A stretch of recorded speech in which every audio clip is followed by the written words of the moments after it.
Welcome to the Sourcing Industry Landscape podcast, hosted by Dawn Tura, CEO and President of SIG. So folks, I want to welcome you back to the podcast series. Now, today I have a special guest, and this person was referred to me by a number of people and said, you need to have this woman on your podcast. And her name is Adele, and I'm going to tell you more about her in just a minute. But Adele Alvarez has led the transformation of procurement solutions globally, playing a key part in AGS, also known as Allegis Global Solutions, as a leader in the industry. Now, what I'm really excited is Adele is also a founding member of the AGS's Diversity and Advocacy Group. She is a woman and part of the Women's Leadership Council and the All for Diversity Initiative. She was named to the SIA, which is Staffing Industry Analyst Global Power 150 Women in Staffing List in 2019. And your regular title is Operations Executive for AGS. So Adele, I want to welcome you to the podcast. Thanks, Tom. Thanks for having me. I appreciate it. And I love anytime I get to talk to someone who loves diversity and likes to promote that. I think that is huge. And that's one thing I have to tell you, Allegis has been a leader, as far as respecting women, promoting women, and welcoming diversity. So can you just tell the audience a little bit about yourself, a little bit about your background? Sure. Yeah, I'd be happy to. I'm happy that you acknowledge the efforts that we're making around diversity in women. That's exciting to hear that it's recognized. And yeah, I'll start like how I got started, maybe my career path a little bit.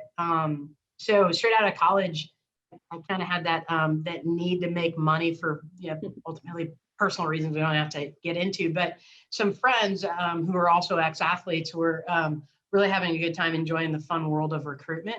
And they're really competitive and fun. And in the 90s, that sounded just shy of the boiler room and a perfect fit for me. So I jumped into recruitment and over with Allegis, and over a 24, maybe almost 25 year career, I've been based in the San Francisco Bay Area, and many ask why I've stayed. And, it's been our people first culture that's really been impressive to me. And then there's always been opportunities to keep me growing in a new job or being challenged in a new way. So 25 years with Allegis? Yeah. Wow. That and time on a treadmill makes me really feel old, if I'm honest. That is amazing though. But to say people first, I mean, that's one thing, I've had the pleasure of knowing you guys for, probably going on 8 or 9 years. And I've never met someone from AGS that I didn't like. So that's nice to hear. Yeah. Yeah. So it kind of keeps you coming back for more. It really does. Yeah. I mean, right. It really does. So yeah, that's good to hear. Yeah, but I guess, gosh, you're really making me think about it. So I started out recruiting, and it was the guys or gals that were pulling the telephony cable into buildings and into new construction. And so if I thought about it, my peers at the time were using a Rolodex to do recruiting. I was using the Yellow Pages, right, to try to find people. And yeah, legitimately, I'm calling the good guys, seeing who was good with cable and all that fun stuff. But now I'm really dating myself. You put me in this space. Yeah. Years. But at that point, then I sold and I ran markets. In like 13 or 14 years ago is when I made my move from our predominantly staffing business and moved over into the MSP business, which is the Allegis Global Solutions piece. And I started out as a director of a global program, Visa, who's still a client of ours. And then I ended up running all of our operations for the West for a number of years. And then just about 3 years ago, I'm finally getting to the procurement piece, by the way, right? Just about 3 years ago, I was asked to lead the transformation of our procurement practice. And yeah, that's been quite a journey. We brought in, one of the people you mentioned was probably John Kessman. I'm sure you guys have had some time. I know John quite well. Yeah, you probably knew him before Allegis and now Allegis, I imagine. But yeah, I mean, a super bright, well-respected procurement professional. And we brought him in to elevate our game in this space. We're tried and true staffing historically. And he created just this incredible vision on where we fit. And we really needed somebody to come over and take the vision and make it into a reality. And that's when I became a executive director of our procurement operations. And the first thing he taught me was procurement isn't staffing, and boy, was he right. Yeah. There's those two things are definitely even when you're procuring talent, yeah, it's still not staffing. And to my great surprise, and no disrespect intended to you or anyone else that's been in this procurement space for so long, but I have actually loved the last 3 years and learning the art of procurement and understanding how we can take a balance of the procurement practices and pair that with being a service provider. And it's just exciting where this space is headed. So now I'm getting warmed up and excited about what we're talking about. But that's been my career path from staffing into the procurement world. So starting off as recruiting, which is dramatically different, and then now in procurement. I obviously love procurement. I think, I really know that we're the cool kids. We get to do some, we can change the world through the way that we source and who we do business with. And, we have impact sourcing and we've created middle classes in other countries that didn't exist before strategic sourcing came into play. So I'm very passionate about it. But tell me, there has to be something about procurement that was less than exciting when you learned it? Maybe? Yes. Yeah, I would probably say that for me, some of the more rigid risk compliance and probably the stuff that's a little bit hopefully becoming more and more archaic, the table stakes, that part of being a gatekeeper and that whole, I guess, reputation that's out there at times around procurement and the practices that are very rigid. That part was the least fun, but it also fueled a fire in me to find ways in which how we could evolve and transform that thought from the business. So, but that was my least favorite part for sure. Yeah, I mean, there's no doubt there are so many rules, and if you're in a regulated environment, there's even more. And we are quite often seen as not the gatekeepers, but really the bottleneck more than anything. And yet, Yeah. We can justify a lot of it because we are trying to mitigate risk, through the procurement practices, and we're trying to root out the bad suppliers and bring in the good ones. And so, yeah, so our reputation has definitely been in the toilet historically. But I think we're doing a lot to elevate the profession now to be seen as strategic. So, within your procurement solutions group, do you view us, procurement as a strategic arm of an organization? How do you view it now that you've been in it for 3 years? Yeah, I think it as an overall industry, I absolutely see the envelope being pushed more into that strategy space, especially as you think about the convergence of big data and technology enabling a lot of that. But then there's also the complexity when you get into specific enterprise. What is their capacity to adopt the change necessary for procurement organizations to elevate? So I absolutely see the effort, the opportunity, and it's just about where individual organizations are at in their journey in that kind of transformation. Yeah, and like you said, though, coming in from the outside, I think recruiting is probably easier because, and I don't mean that, recruiting is probably less politically sensitive than trying to transform a procurement organization from the inside. Because I think the change management side of it that you alluded to is so hard for so many organizations to really transform. They've been doing business this way for who knows how many years, and change is hard for people. I think you nailed it. It's the change management around that. We also have to think through when you're talking about recruitment, and there's no disrespect to that. It's a different industry, and the way in which companies bring in talent. And when you're talking about whether it be staffing suppliers and vendors, or even talent acquisition, bringing in full-time folks, the barrier of resistance is much less. When you're engaging in opportunities to outsource, the relationship and typically the body of work that they're engaging in is far more sophisticated. It's far more strategic where it sits within the organization. So the nuances are a lot more sensitive. So I think that impacts the change management as well. Yeah, I agree. So now you also do a lot of work in diversity and inclusion. And, I have to tell you, I'm so pleasantly surprised, but when the pandemic first hit, well, before the pandemic, we were talking a lot about diversity and inclusion. We were talking about sustainable procurement, about sustainability in our supply chain. And the last recession, the 2008 recession, we threw everything to do with environmental, green, carbon out the window immediately, and we went right for price, cost savings, bottom line, that was it. And I was deeply concerned that when the pandemic hit, that we would throw out diversity and inclusion and we would throw out everything and just talk about price again. And whether it be, the social justice movement, whether it be the Me Too movement, whether it just be the fact that we have younger people working in, within the supply chain and as consumers, we didn't throw it out, and it's been able to stay at the forefront. So tell me a little bit about your thoughts about diversity and inclusion and how is that transforming? Yeah, it's one of those things where, I kind of pause or make that face a little bit. I think everybody has the right intent and wants to do the right things, but there's a certain point where your actions have to be intentional around it. Whether you're trying to change the makeup of your organization, right? That's a little bit more probably a staffing view.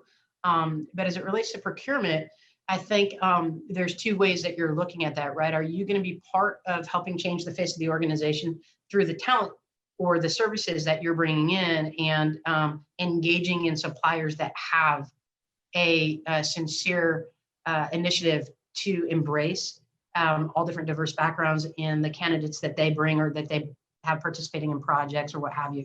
So that's one very interesting way in which I still think procurement can hold the suppliers accountable to their practices. And then there's also the opportunity to make sure that there's money and attention being spent with minority or diverse owned and certified organizations.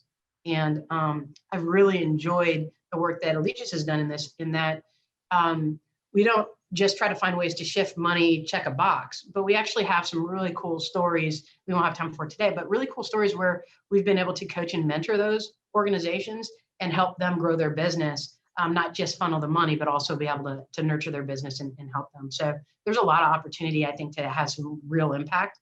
And I think this year has been a great year for it. I mean, it's tough that some of the things that I've had to take, some things that have taken place that drove it, to your point, but at least some of this good will come out of it.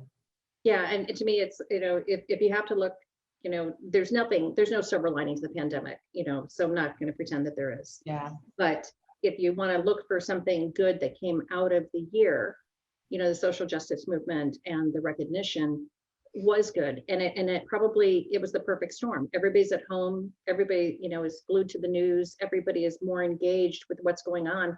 And, your life has changed. We're not traveling, we're not on the road. So you have more opportunity to look at your own community even and say, what else could we do and how could we be different? And so, I'll look back at 2020 as being a year of incredible change in a lot of people's thoughts, people that I never thought would come this far, this fast. From the very easy thing to say, an executive who said I could never have a remote workforce, and guess what? It's working well. And they never would believe it, to the people who now are embracing diversity and inclusion.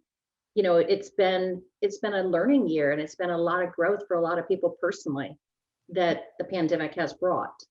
So I see that as a very positive. But you are also in California. California, we expect, and I'm from California, so I can say this, I expect people in California to get it before other parts of the United States might get it. I expect the two coasts to get it. But we are seeing a convergence across the United States in all of North America for diversity and inclusion. Are you seeing that with your client base as well? The effort and energy around this, I had fully anticipated to dissipate as it does. And it's alive and well. And I got to tell you, there is no discrimination on where in the country clients are working to take action against it. And it's really encouraging that it hasn't slowed down by any stretch. And you'd be surprised. You'd think California would be further ahead than it is. And I don't know that we're as far ahead as we should be, frankly, in embracing it. But maybe I just expect too much being a native. Yeah, maybe so. But you also have the involvement with the Mom Project. And that has been such a nice story to hear, because the one thing we do here is that so many women have opted out of the workforce, because of children, because of working from home, because of trying to balance homeschooling and children and everything else. And it's been very difficult for a lot of women. Do you think that we will recover that workforce? Is it something that you guys see from a staffing perspective? Do you think they'll come back into the workforce relatively soon? You know, my this is probably more my personal observations than anything else. Is I do, and I think that what the pandemic has taught us is that work can be effectively done anywhere and at varying times. And I think the challenge that's ahead of us from from organization to organization is going to be really understanding how do we start to identify work and put it into consumable bite-sized chunks so that we can engage these workers in a meaningful way that enables them to take just maybe just a piece of a body of work that's well defined, do it, and deliver it back, and it fits into the greater piece of the pie. I think as we evolve, having the data and the technology to support that concept, I think that's when we're going to really see it accelerate, right? Is when we can give that real flexibility for that community to be able to thrive and come back into the workforce, whether it be, for lack of better terms, part-time or in a more full-time capacity, but with flexibility to work when they can. Yeah, and I wonder, so obviously this doesn't have to be Allegis's, viewpoint, but I do wonder if that flexible workforce, that flexible day is something that's here to stay. Because I know even for myself, I've got folks that work for me that everything from newborns to grade schoolers to myself having high schoolers still at home. Yes, she can manage herself on the computer, but it doesn't mean the work is getting done. And I still have to get involved where I never had to before. I don't have a baby crawling around, thank God for that. I'm done with those days, but that's another personal story. But even with a teenager, a 17-year-old at home, it's not easy to be a working parent. When I was on the road and she was in school, it was easy. She went to school, she got it done, and it's totally different when it's all around the house and in your ear and in your face every day. So do you think we'll keep that flexibility into the future? Is that something that you hope for? I absolutely hope for it. I'm actually like fingers crossed right now that my 13-year-old doesn't start screaming at a video game, even though I'm pretty sure I turned them all off. But I understand what you mean by that. I think we're relating this obviously in this conversation around diversity and inclusion, in particular maybe a working parent that took time off, because I know it's the mom project, and there's also men who exited the workforce to stay at home too, and it's important to kind of think about them as well. But I think that the new generation of workers are going to force it too. They have a thought about how they want to engage and how the world of work needs to be done. And I think if we want to continue forward and progress, we're going to have to listen. And so I think both of those things together, we're not going to have a choice but to figure out how to do it. Yeah, that's great. So, so historically, I did sourcing for years, and we sourced staffing firms, and we would look at diversity as being a woman-owned or minority-owned staffing firm. But it didn't matter if they brought all lily white, men to the job, because they were a diversity firm and we got the credit for it. And that has been such a change for me to see that it's not who owns the company, but who's delivering the work. And that is such a different perspective, because I'll tell you, 20 years ago when I was doing sourcing, we didn't care. We checked the box, we got the dollars, we got the allocation, good, we got a diverse firm, done. And it didn't matter who showed up to actually perform the work. And I think that's a huge difference. And Allegis is really the company that really turned me on to the fact that now it's cascading down into your workforce that's delivering to your clients. And that's where the credit really should be, because that's really, that's the real side of it. So was it different when they started talking about it to you, to say we want to have diversity within the staffing itself? You mean like our customers asking for us to find diverse candidates through our staffing suppliers? Yeah, you immediately jump in saying, yeah, let's do that. And then you start to kind of unpack it, and you have to remove kind of your sourcing and or procurement hat and put on your HR hat a little bit and say, okay, what's the reality of being able to do that and track it, and can you track it? And then there's the global complexity of risk and compliance around that. So unfortunately, it gets hairy really quick. But I think the opportunity in that space is evolving quickly because of the humanity around it, right? I hear you talking and I'm like, oh man, you're going from that black and white, I got my spend, I can be at the $1 billion round table, I'm good. Exactly. I'm good in the marketplace, right? We did it. But now there's this humanity, kind of sneaking in. And I think it has everything to do with what transpired in 2020. And then I do think that our ability to report and use data to justify the work is absolutely having a material impact as well. I'm excited about it. Yeah, without technology, there's no way we could ever measure it or track it. So that is something that your type of company has brought to the table to say, we can report it, we can track it, and we can deliver those results. So it's pretty cool to me. So it makes it a little more meaningful. Yeah, and I like when you say that we're bringing humanity in, because that really is at the end of the day, we all exist on this earth and we're all the same. We all have the same red blood going through. So why can't we give everyone equal chances? So I love that aspect of it. But we've come a long way. So 25 years you've been in industry. So I won't go back 25 years, but if I were to go back 10 years, 15 years, and you were to talk to your younger self and give yourself some advice, is there anything that you wish you had done more of, done differently, wish you knew? What would you tell yourself? The first thing I'd probably do is call my mom and say, hey, as it turns out, you were always right. Mom, you were always right. That'd be my younger self. I'm kind of kidding, but actually. I'm going to call my 17-year-old into the room. Could you repeat that for me, please? No problem. No problem. I'm hoping my son's listening in too. Probably the first sincere thing that comes to mind is it's okay to ask for help. I wish I would have realized that at a younger age. We tend to feel responsible and that we have to carry all of this weight. And in reality, no one really expects you to. So it's okay to ask for help would be one. Another one just came to mind, but that's the first one that genuinely comes to mind. Okay, what else just came to mind then? I want the aha moment. Okay, you asked for it. This has been a really big thing, and actually I think this plays into diversity quite a bit as well, is try not to please others by being who or what they want you to be, right? Authenticity is absolutely king, and it makes me think of a kind of just a quick story of where that hit me really hard, and you can see if this works for you. But earlier I mentioned that when I started my career, money was a big driver, and so I was heads down, as you know that industry to be, for 10 years, just getting it done and driving towards making money for my family. And my wife and I decided to adopt a baby. And international adoptions, you can't control the timelines, you can't control adoptions in general, right? Or plan for them that well. And of when he comes home. And my wife is a school teacher, and so it put us in a position where at the timing for him to come home, I actually had to be the one to take the time off and be with him.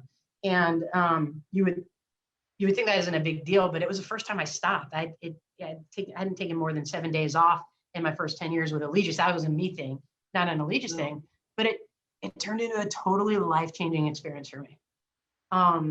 As you could pick up on my personality now, I absolutely underestimated what it took to care for a baby. So to the point, there are some hilarious missteps that friends and family still make fun of me for, but despite that, there are some good ones, some doozies. However, it really kind of gave me time to reflect on who I'd become as a business professional. You kind of take that first breath and you're like, wait a minute, who have I turned into? And am I the leader I wanted to be? And everything that it takes for me to get through each and every day acting like I thought I had to in order to lead the people in the business, right? Because you pick leaders that you want to emulate, like that person's really impactful and successful, and I want to be just like them. So maybe if I walk like them, I talk like them, I lead like them, I'm going to be successful too. And it all turned out that was exhausting, and that all that energy really led to me acting like somebody else and being somebody else. And I had zero emotional energy at home. And how much money in the world is worth that, right? And in reality, in hindsight, it didn't really make me the best leader either. So that reality hit me kind of hard. And I was determined to make a change in it. And I I really wanted to be there for my family. I wanted to be a better leader. I loved Allegis and I loved my job. I just couldn't figure out how do I reset that, right? Once you're at a leadership level, you're like, how do I reestablish or rebrand myself? And I guess that as I'm rambling on this story a little bit, it takes me back to my first thing I wish I would have realized earlier is it's okay to know when to ask for help, right? Like it's okay to ask for help. And at the time I had some really great mentors that supported and helped me understand what I could do next. And that's when I joined AGS, right? So when I came back to the workforce, I joined the thriving MSP business, and I made a hands down commitment that I would be 100% unapologetically quirky little me. And I'm by far a happier, stronger leader, wife, mother. The last 13 years have been the absolute best. And as I go back to authenticity as king, and I'm almost stubborn about it. And I think that helps with diversity too, is being able to embrace that and the differences in people and getting the best out of them. But I wish I just would have realized that a little earlier in my life. Well, I think too, 25 years ago, it wasn't that easy to be a woman in a man's world, So I think, I looked at all the senior leadership when I started out, and they were dressing in slacks because they didn't want to come across feminine. They downplayed their femininity. They tried to, be tough like a man. And yet all of the things that a woman brings to the table, whether it be, the empathy, the multitasking, the ability to show emotion, is strong and it's powerful in business. And, we were taught to hide that and to shove it down and not use it. And so I absolutely positively agree. I saw so many women leaders that were trying to emulate a man, when at the end of the day, they're still a woman, and why not play up their own strengths instead of trying to hide all of those? So I think you brought up just a beautiful story on that. So a question, because we're going to just ramble on together. Where's your son from? What country? He's from Guatemala. Okay, so my 17-year-old is from Vladivostok, Russia. Oh my goodness. Yeah. So okay. Believe me, when you say international adoption and the timing's up in the air, and you jump through hoops and you fill out paperwork that's 10 inches deep. Yeah, I get it. So no doubt, right? And yeah, I wouldn't change the experience. Not even just what it taught me professionally and in my personal life, but it just an incredible experience. He's a great kid. So yeah, the complexities are definitely there, and what you have to do for all the right reasons, no doubt. yeah. I love that you made me think also about women having to downplay their femininity. I was on the opposite end of the spectrum. I was like, I need to find my femininity to fit in, right? Because 25 years ago, being out wasn't necessarily all the most comfortable thing either. Even in California. You would downplay the out and go more to the feminine side. Okay. Dawn, I kid you not. I carried a purse because I thought I had to. That's what you do, right? But I had chapstick and car keys. So I packed my lunch in it so it looked full. And then, I know, ridiculous on so many levels. I know. I'm embarrassed I shared that story, but this is where like the legacy for Allegis as a company really probably struck the most for me was even back then, this was like 90, maybe 98. I had a leader from the East Coast kind of help me a bit with the whole coming to terms, coming out thing. And my experience in the support network I've had, even since back then, and we're talking about a company started, 5 white guys in a basement, right? In Baltimore, like there's a lot of room to grow typically for some diverse thoughts around that. And the way they embraced me and took my family in and supported us through all this stuff has been outstanding, and also said I didn't have to carry a purse, which was great. Well, and I didn't have to carry the attaché just to look like I was a businessman. There you go, right? I went back to carrying my purse because that's what I was more comfortable with. So yeah. I totally get it. No, I totally get it. But no doubt. I love that. And, I do think bringing your authentic self to work, I mean, first off, it's the truth. So you never have to remember anything but the truth, and you can live the truth, and it's easier because you're the same person today that, and tomorrow and the next day. So you don't have to remember who it was or what I was pretending to be. And it's so much easier. And so I love that. And I hear more and more people just saying, I'm comfortable with myself and my authentic self. It's, we all can learn, we can all evolve. So I'm not saying that, my authentic self is perfect, but my authentic self can develop, and learn from other people and become a stronger leader, but I don't have to hide who I am. I think that's incredible. And I love that too. The idea that you share where it's real. I don't have to overthink it. It's just, here I am. right? Yeah. And I've gotten more feedback than not on the power of me being authentic within our community and within my team, and how that's empowered others to feel comfortable. And I think that that's important in the diversity journey too, is for other leaders. I don't care if you're a white male, like just authenticity helps people feel comfortable to be themselves as well. Those flaws are important. So I love that. Well, Adele, now I know why everyone said I needed to interview you. You are great. you like the purse story. It must have been that. No, it was just fantastic. I have enjoyed every minute with you. And I know now why you're such a great leader and why everyone said you need to be on this podcast. So, Oh, thank you. yeah. So good luck on your remodel. So folks listening, Adele, her wife, and her son are moving into an RV in the driveway for, I don't know, 3 to 4 months.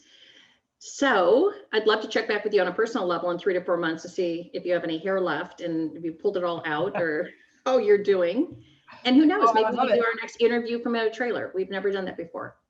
I promise to make it entertaining and do the best I can. And perhaps we can have a glass of wine then that we spoke about. But it's been a pleasure, Dawn. It's been nice to get to spend time with you too. You certainly come with a wonderful reputation as well. Well, thank you. And folks, please join us for another podcast really soon, but we'll have the contact information for Adele in our follow-up to make sure you reach out and make sure you add Adele to your network. Adele, thank you so much. You've been awesome today. Thank you so much, Dawn. Thanks. Thank you for listening. Subscribe to the Sourcing Industry Landscape podcast through iTunes or your favorite podcast app. Want to nominate someone for an interview? Email us at info@sig.org.